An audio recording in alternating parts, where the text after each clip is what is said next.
ಶಿಕ್ಷಣ. ಕ್ಷಣ ಕ್ಷಣಕ್ಕೂ ಖುಷಿ ನೀಡುವಂತಿರಬೇಕು ಶಿಕ್ಷಣ. ಯಾವತ್ತೂ ನಿಲ್ಲಬಾರದು ಶಿಕ್ಷಣದ ಪಯಣ. ಕೋಗಿಲೆಯ ನಾದದಂತಿರಬೇಕು ಶಿಕ್ಷಣದ ಇಂಪಣ. ಕೋಗಿಲೆಯ ನಾದದಂತಿರಬೇಕು ಶಿಕ್ಷಣದ ಇಂಪಣ. ಸಮುದ್ರದ ಅಲೆಗಳಂತೆ ತುಮುಕುತ್ತಿರಬೇಕು ಶಿಕ್ಷಣದ ಕಂಪನ. ಶಿಕ್ಷಣ. ನನ್ನ ಹೆಸರು ಶಿವಾನಿ. ನಮ್ಮ ಶಾಲೆ ಹೆಸರು ಶ್ರೀ ಕೊಟ್ರೇಶ್ವರಿ ಆಂಗ್ಲ ಮಾಧ್ಯಮ ಶಾಲೆ ರಘುಕವಿ. ಗಮನದ ಶಿಕ್ಷಿಕೆ ಚಿರವಿದೆ. ತಂದೆ ಎಂದರೆ ದೇವರಂತೆ, ತಾಯಿ ಎಂದರೆ ದೇವರ ದೇವರಂತೆ. ಅವರಿಬ್ಬರ ಪ್ರೀತಿ ನಮಗೆ ಹಾಲು ಜೇನಿನಂತೆ. ತಂದೆ ತಾಯಿಯ ಪ್ರೀತಿಗೆ ಸಾಟಿ ಇಲ್ಲ, ತಾಯಿಯ ಕರುಣೆಗೆ ಕೊನೆ ಇಲ್ಲ. ಈ ಜನ್ಮದಲ್ಲಿ ಅವರ ಋಣ ತೀರಿಸಲು ಸಾಧ್ಯವಿಲ್ಲ. ಮೊದಲ ಗುರು ತಾಯಿಯಂತೆ ಹೆತ್ತು ಹೊತ್ತು ಬೆಳೆಸಿದ ತಾಯಿಗೆ ನಮ್ಮ ದೇಹ ಅವರ ಸೇವೆಗೆ ಮೀಸಲಂತೆ. ಧನ್ಯವಾದಗಳು. ನೋಡಲು ಅಚ್ಚ ಹಸಿರಾಗಿದ್ದು ನಮ್ಮ ಮನಸ್ಸು ಪ್ರಕೃತಿಗೆ ತಲ್ಲಣವಾಗುತ್ತಿದ್ದು. ಪ್ರಕೃತಿ ಸೊಬಗು ನೋಡಲು ಚಂದ, ವರ್ಣಿಸಲು ಪದಗಳು ಸಾಲದ ಇದರ ಅಂದ. ಏನೇನೋ ಆದರೂ ಖುಷಿಯಾದರೂ ಪ್ರಕೃತಿ ನೋಡಿದ ತಕ್ಷಣ ಮನಸ್ಸು ಉಲ್ಲಾಸವಾಗುವುದು. ಒಂದೇ ಒಂದು ಸಲ ಪ್ರಕೃತಿ ಮುಂದೆ ನಿಂತರೆ ನಮ್ಮಲ್ಲೇ ಆಗುತ್ತದೆ ಒಂದು ರೀತಿಯ ಬದಲಾವಣೆ. ಪ್ರಕೃತಿ ಚೆನ್ನಾಗಿದ್ದರೆ ನಾವು ಚಂದ. ಆ ಪ್ರಕೃತಿಯನ್ನು ಮಾಡಬಾರದು ವಿಕೃತಿ, ಅದಕ್ಕೆ ಕಲ್ಪಿಸಿಕೊಡಬೇಕು ಒಂದು ಆಕೃತಿ. ಪ್ರಕೃತಿ ಚೆನ್ನಾಗಿದ್ದರೆ ಮನುಷ್ಯನಿಗಿಲ್ಲ ಫಜೀತಿ. ಕಣ್ಮುಂದೆ ಬಂದಂತೆ ಸ್ವರ್ಗ. ವಯಸ್ಸಾದ ಎಲೆಗಳು ಉದುರಿ ಚಿಗುರಾದ ಎಲೆಗಳಿಗೆ ಜೀವ ಕೊಡುವ ಆ ಮರ. ಪ್ರಕೃತಿ ನೀ ಬಲು ಚಂದ, ಪ್ರಕೃತಿ ನೀ ಬಲು ಅಂದ. ಶಿಕ್ಷಕ ಇವರು ಸಮಾಜದ ಮಾರ್ಗದರ್ಶಕ. ಶಿಕ್ಷಕ ಇವರು ಸಮಾಜದ ಮಾರ್ಗದರ್ಶಕ. ಶಿಕ್ಷಕ ಇಲ್ಲದಿದ್ದರೆ ಸಮಾಜ ಅನಕ್ಷರಸ್ಥಕ. ಶಿಕ್ಷಕ ಇಲ್ಲದಿದ್ದರೆ ಸಮಾಜ ಅನಕ್ಷರಸ್ಥಕ. ಶಿಕ್ಷಕರು ನೀಡುವ ವಿದ್ಯೆ ನಮ್ಮ ಬಾಳಿಗೆ ಹೆಮ್ಮೆಯ ಮಾರ್ಗದರ್ಶಕ. ಶಿಕ್ಷಕರು ನೀಡುವ ವಿದ್ಯೆ ನಮ್ಮ ಬಾಳಿಗೆ ಹೆಮ್ಮೆಯ ಮಾರ್ಗದರ್ಶಕ. ಶಿಕ್ಷಕ ಶಿಕ್ಷಣವನ್ನು ನೀಡದಿದ್ದರೆ ನಮ್ಮ ಬಾಳು ನಿರರ್ಥಕ ನಿರರ್ಥಕ ನಿರರ್ಥಕ. ಧನ್ಯವಾದ. ತಟ್ಟಿ ಹೇಳಿನ ಭಾರತೀಯನೆಂದು, ಎದೆ ತಟ್ಟಿ ಹೇಳಿನ ಭಾರತೀಯನೆಂದು, ಗರ್ವದಿಂದ ಬಾಳಿನ ಕನ್ನಡಿಗನೆಂದು. ಸಾವಿರ ಭಾಷೆ ನಾಲಿಗೆಯಲ್ಲಿರಲಿ, ಸಾವಿರ ಭಾಷೆ ನಾಲಿಗೆಯಲ್ಲಿರಲಿ, ಕನ್ನಡ ಭಾಷೆ ಹೃದಯದಲ್ಲಿರಲಿ. ಕನ್ನಡ ಕರ್ನಾಟಕದ ಆಸ್ತಿ, ಕನ್ನಡ ಕರ್ನಾಟಕದ ಆಸ್ತಿ. ನೀತಿ ಚಂದ ಕನ್ನಡ, ಬಲು ಚಂದ ಕನ್ನಡ, ಬನ್ನಿ ನಮ್ಮ ಸಂಗಡ.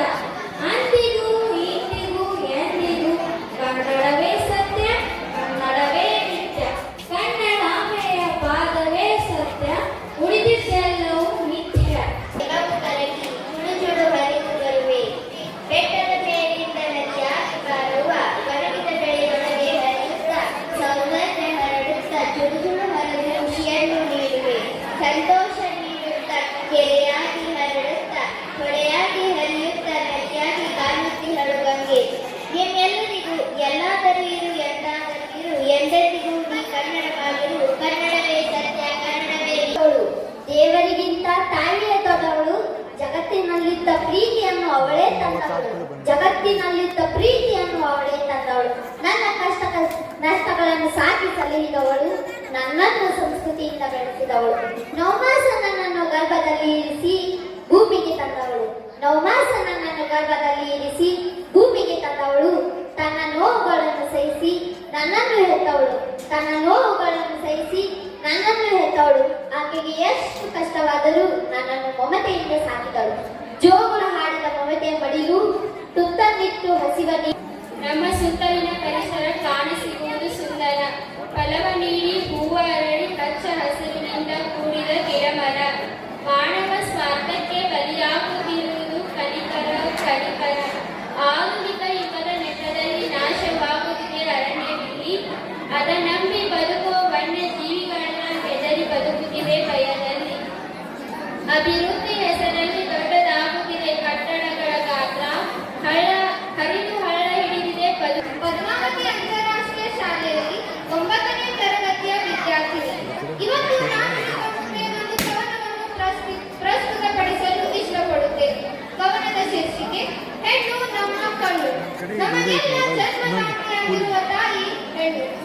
ಮನೆಗೆ ಬೆಳಕಾಗಿರುವ ಮಗಳು ಹೆಣ್ಣು.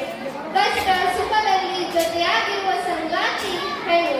ಭಾವನೆಗಳನ್ನು ಅರ್ಥೈಸಿಕೊಳ್ಳುವ ಸ್ನೇಹಿತೆ ಹೆಣ್ಣು.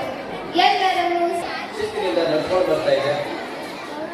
ಈ ಒಂದು ಕವಿಗೋಷ್ಠಿಯ ಅಧ್ಯಕ್ಷತೆಯನ್ನು ವಹಿಸಿರ್ತಕ್ಕಂಥವರು ಶ್ರದ್ಧಾ ಶ್ರೀಶೈಲ್ ಹುಡ್ಲಿ ಅವರಲ್ಲಿ ಮೊದಲಿಗೆ ಒಂದು ಶುಭಾಶಯಗಳನ್ನು ಕೊಡ್ತಾ ಕವಿಗೋಷ್ಠಿಯ ಆಶಯ ನುಡಿಗಳನ್ನು ಬಹಳ ಸುಂದರವಾಗಿ ಹೇಳಿರ್ತಕ್ಕಂಥವರು ಹಿರಿಯ ಕವಿಯತ್ರಿ ಮತ್ತು ಸಹೋದರಿ ಚಂದ್ರಪ್ರಭಾ ಬಾಗಲಕೋಟ್ ಮೇಡಮ್ ಅವರಲ್ಲಿ ಭಕ್ತಿಪೂರ್ವಕ ನಮನಗಳನ್ನು ಸಮರ್ಪಣೆ ಮಾಡ್ತಾ ಈ ಒಂದು ಕಾರ್ಯಕ್ರಮದ ಸುಂದರವಾದ ವೇದಿಕೆಯಲ್ಲಿ 11 ಜನ ಕವಿಗಳು ಕವಿತ್ರಿಯರು ಬಹಳ ಒಳ್ಳೆಯ ಕವಿತೆಗಳನ್ನು, ಮಕ್ಕಳ ಕವಿತೆಗಳನ್ನು, 4 ನುಡಿಗೆ ಸಂಬಂಧಿಸಿರ್ತಕ್ಕಂಥ ಕವಿತೆಗಳನ್ನು ಮಕ್ಕಳ ಸಾಹಿತ್ಯ ಪರಿಷತ್ತು ತಾಲೂಕು ಘಟಕದ ಕವಿಗಳಹಟ್ಟಿ ಇವರಿಗೆ ನಾನು ತುಂಬಾ ಧನ್ಯವಾದಗಳನ್ನು ಅರ್ಪಿಸುತ್ತೇನೆ. ಇಲ್ಲಿಯವರೆಗೆ ಹಲವಾರು ಬಾಲ ಕವಿಗಳು ತಮ್ಮದೇ ಆದ ಭಾವನೆಗಳೊಂದಿಗೆ ಬೆಸೆದ ವೈವಿಧ್ಯಮಯಾದಂತಹ ಕವನಗಳನ್ನು ಪ್ರಸ್ತುತಪಡಿಸಿದರು.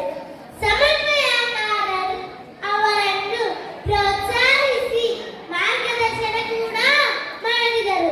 ಮುಂದಿನ ದಿನಮಾನಗಳಲ್ಲಿ ಇವರಿಂದ ಕವನಗಳು ಹೊರಬಂದು ನಾಡ ಗುರುತಿಸುವ ಕವಿಗಳು ಇವರಾಗಲೆಂದು ಆಶಿಸುತ್ತಾ ಇಂದು ನಾನು ಅಧ್ಯಕ್ಷೀಯ ಭಾಷಣದ ಬದಲು ಕಿತ್ತೂರಾಣಿ ಚೆನ್ನಮ್ಮ ಹಾಗೂ ತ್ಯಾಗರಾಯ ನಡುವೆ ನಡೆದ ಸಂಭಾಷಣೆಯನ್ನು ನಿಮ್ಮ ಮುಂದೆ ಮಾಡಿ ತೋರಿಸುತ್ತೇನೆ.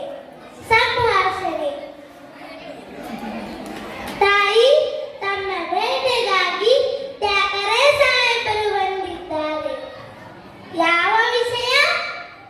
ಮನ್ರೋ ಒಪ್ಪಂದದ ಸರ್ಕಾರಿ ಪದವಿ ಪೂರ್ವ ಕಾಲೇಜು ನವಕವಿ ಬನಾಟಿ ಇವರಿಗೂ ಸಹ ನಮ್ಮ ಪದಾಧಿಕಾರಿಗಳಿಂದ ಸಮನ್ವಯ ನಿರ್ವಹಿಸಲು ಆಗಮಿಸಿರುವಂತಹ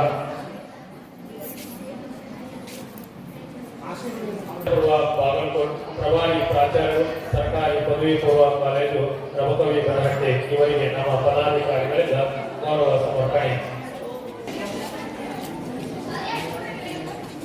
ಅದೇ ರೀತಿಯಾಗಿ ಸಮನ್ವಯ ಅದೇ ರೀತಿಯಾಗಿ ಮುಖ್ಯ ಅತಿಥಿಗಳಾಗಿ ಆಗಮಿಸಿರುವಂತಹ ಶ್ರೀ